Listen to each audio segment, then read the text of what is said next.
Hello, my name is Jonathan Hollander, and I'm the artistic director and founder of Battery Dance in New York, which is celebrating its 45th year. Back in 2006, in Germany, we launched a new program, a new initiative of arts education called Dancing to Connect.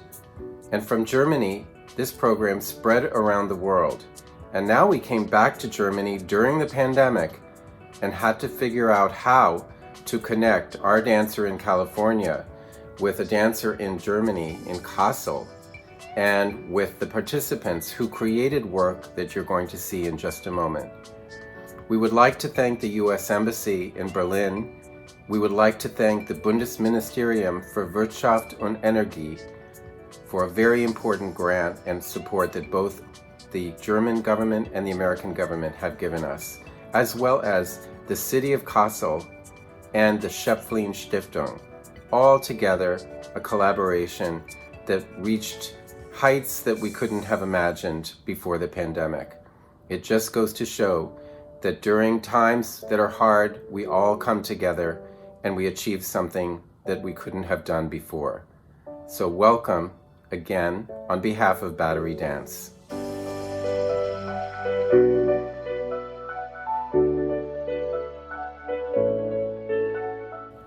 Hello everyone, hello to all the participants, hello to the friends and family. My name is Sarah Housepian and I am a teaching artist with Battery Dance Company, and I led this 2-week-long virtual workshop alongside with my amazing teaching assistant and translator Anthony, who I owe the majority of the success of the program to.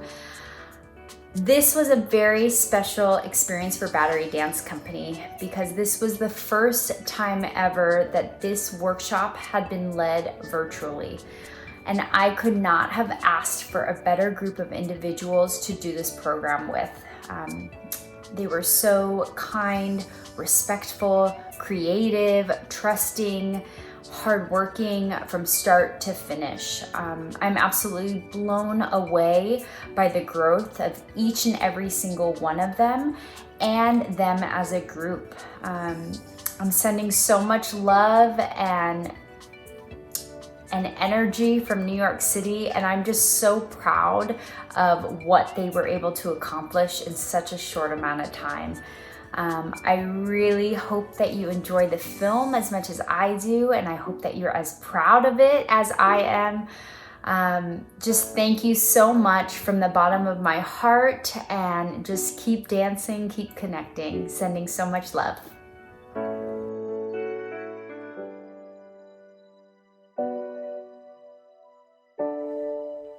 Liebe Teilnehmer des Talent Campus 2020, liebe Angehörigen und liebe Freunde, endlich ist es soweit. Mein Name ist Anthony Franz und ich bin professioneller Tänzer aus Berlin.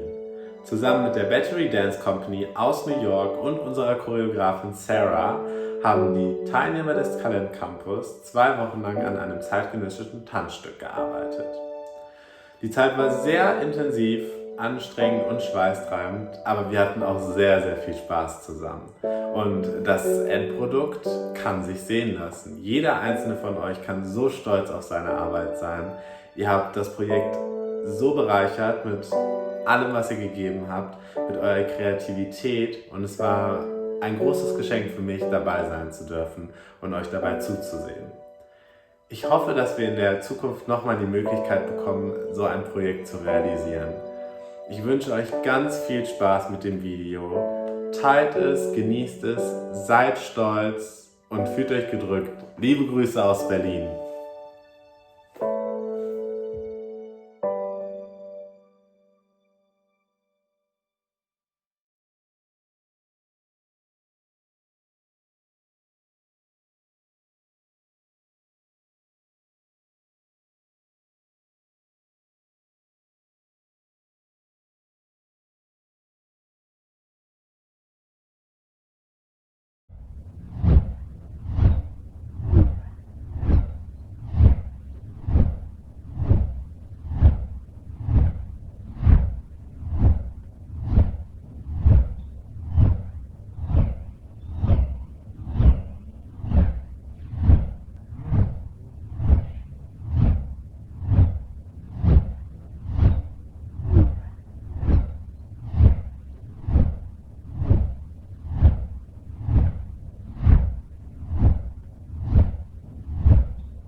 The working atmosphere was special. We achieved so much, and the whole process was, felt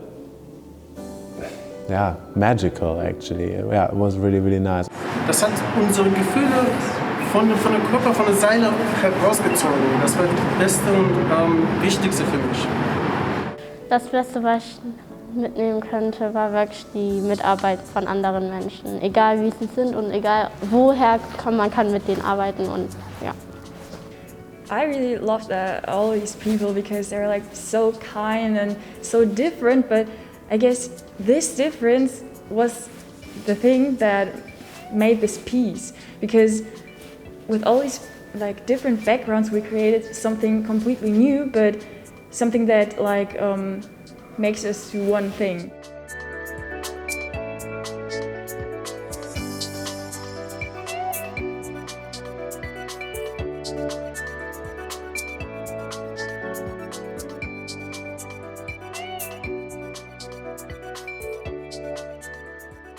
Hello, I'm Jonathan Hollander, Artistic Director and founder of Battery Dance Company here in New York, and this is Battery Dance TV. Welcome. A couple of weeks ago, Battery Dance made a huge transformation. Since 2006, we've been running Dancing to Connect programs with youth in Germany every single year.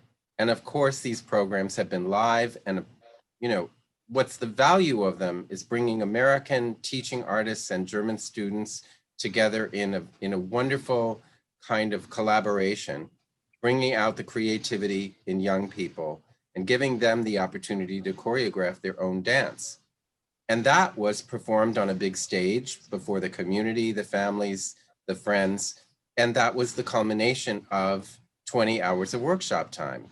Well, we're living in a pandemic, and the kind of transportation across the Atlantic, that can't happen. Also, a lot of issues around social distancing. So we spent months and months as a dance company trying to figure out how to transform this program meaningfully and trying to achieve the same kind of interaction with our German participants. And what we came up with is a virtual version of Dancing to Connect for refugee integration. And in the city of Kassel in Germany, Sarah Hausepian, who's here with me today, and Anthony Franz formed an incredible German-American collaboration across the ocean and across the continent. Sarah, you were running this program on behalf of Battery Dance. Where were you located? Take us into the space where you were in your control room, so to speak.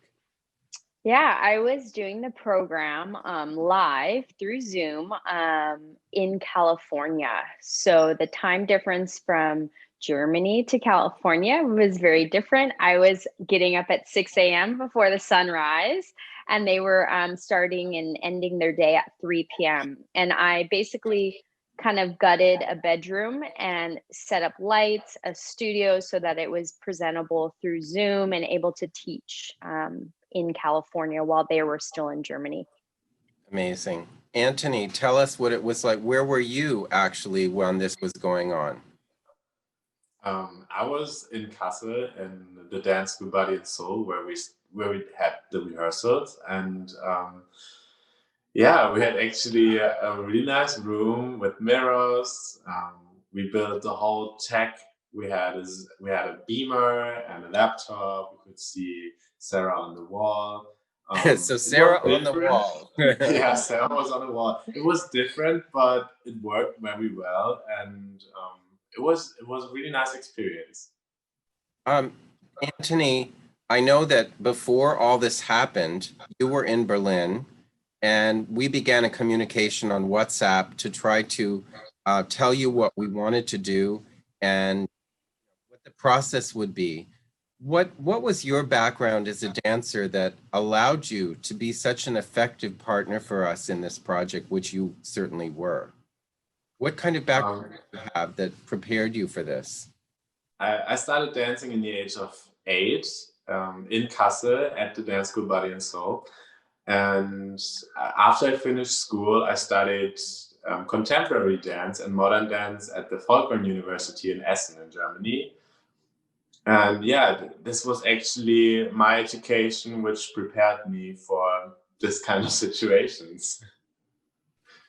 What was your first thought when Charlene Hackley reached out to you and said, "Do you want to work with this American dance company?" What did she say to you? Do you remember that conversation? Um, yeah, she explained me a bit the program, and I just heard, oh my God, it's a company from New York. And I was like, okay, of course I'm going to do it. And it's in my hometown. I can see my family, I can spend time with them, and have the opportunity to work with people from abroad, with people from New York, and talented dancers and choreographers. I was just super excited. Well, then we have the issue of, classroom management and relationship building, because we had German students, we had migrants, we had refugees, we had a mixed group. And I really don't think that those kids knew each other beforehand. Am I correct about that?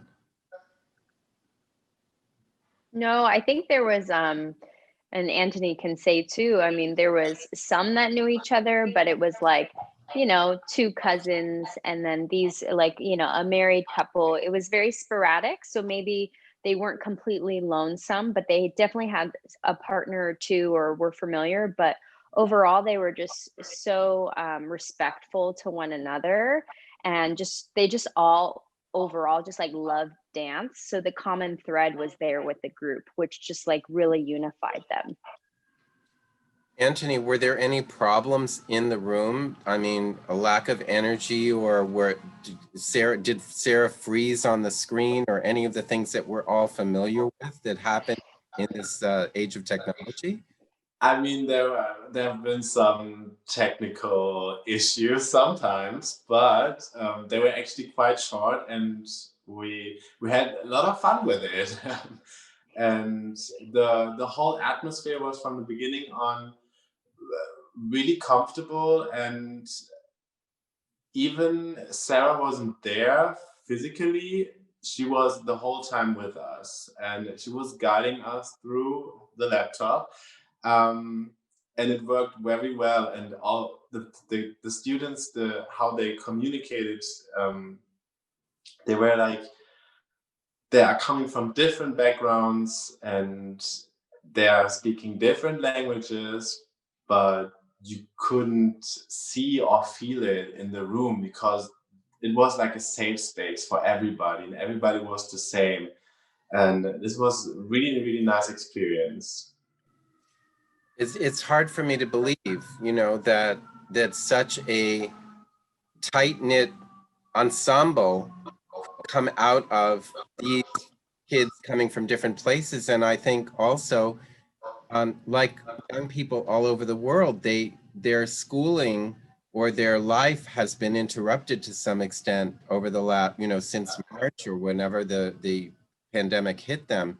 And so the emotional, psychological impact of being able to work together and put all the concerns aside. Did you feel that sense of relief, Sarah? Was that something that you could feel through the Zoom screen? Yeah, it's awesome that you brought that up, because just having an open dialogue with them and them expressing to me, like, just how is this quarantine, how has it been? And we made a list of like feelings or things that they felt, or like stresses, lonely, money concerned, anxiety, stress. We put all those together, and just I feel like talking about it as a group, we were all unified and like able to feel the same things. We all were going through something, whether it was on our own or with a family or being affected by it. And we actually ended up using a large chunk of phrasing inspired by those words. And that was kind of the underlying message of the film that is going to be screened. But talking about, they were just so happy to be together, to be dancing, to be creating, to be not locked in their home. And I mean, I was too, like I was so relieved to be able to like teach and like reach across the world and being able to like connect with these participants. You know, we're all living at a time of isolation, and dance is such an intimate art form that involves trust building and the sort of navigating of the same space. And it's just amazing to think that it was accomplished in this technological way. Anthony, what did you think the end result would be? I mean, did you have a sense in your mind and your vision of what the final product could be? Because in this case, there's no stage and no public performance opportunity, how we normally end. So what did you think was going to happen in these little sections of choreography? When we were talking in the beginning, or when I found out that you normally do an end performance on stage, I already knew, okay, it's not gonna happen because of Corona and the pandemic.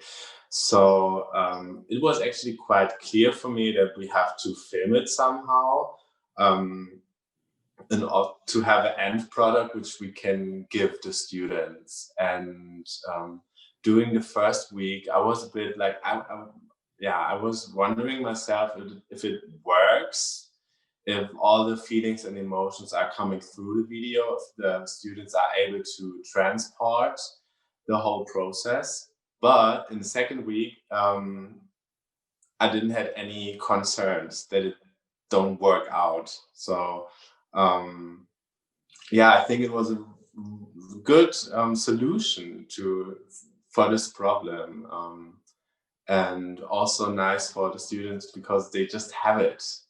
They can That's watch true. it every That's time, true. and they can share it with their friends and family. And So actually, we should tell our audience that the finished product is an edit, a creative edit of all of the material that Sarah and Anthony and the students collaborated in creating. And Barry Steele, the technical director and production designer of Battery Dance for more than 2 decades, came into this project. He normally goes into theater, works with the tech crew, gets the lighting, talks to the students about what kind of lighting do you want and so forth.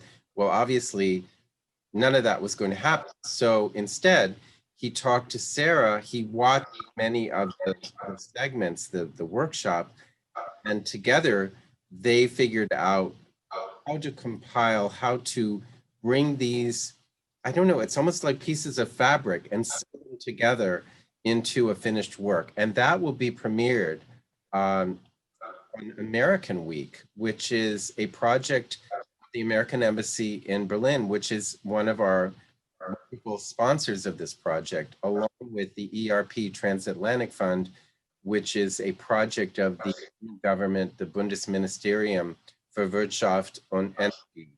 And the Schöpflin Stiftung is one more sponsor. And of course, most important of all in this case is the city of Kassel and Charlene Hackley, because without the kind of coordination that Charlene provided, choosing Anthony as our fantastic man on the spot and finding the dance studio and then also getting the word out among the young people of Kassel to join. So all of these pieces came together, and then for, I think, maybe almost 2 weeks, Barry Steele and Sarah were in contact with each other, working out what was the logical way to put these various disparate pieces to work. And that will be online, and that will be available during American Weeks, which starts on the 23rd of November. What a perfect time to do it. It's Thanksgiving week in the United States, and a time for us to thank everyone around us, our community, the different parts of our society come together through peace, through understanding. And the message of this dance is exactly that. So I'm so happy that we could all come together for this conversation, and looking forward to seeing the brilliant work that you, Sarah, and you, Anthony, have created with the wonderful participants in CASTLE. Thank you so much for joining us today. Thank you. Thank you for having me.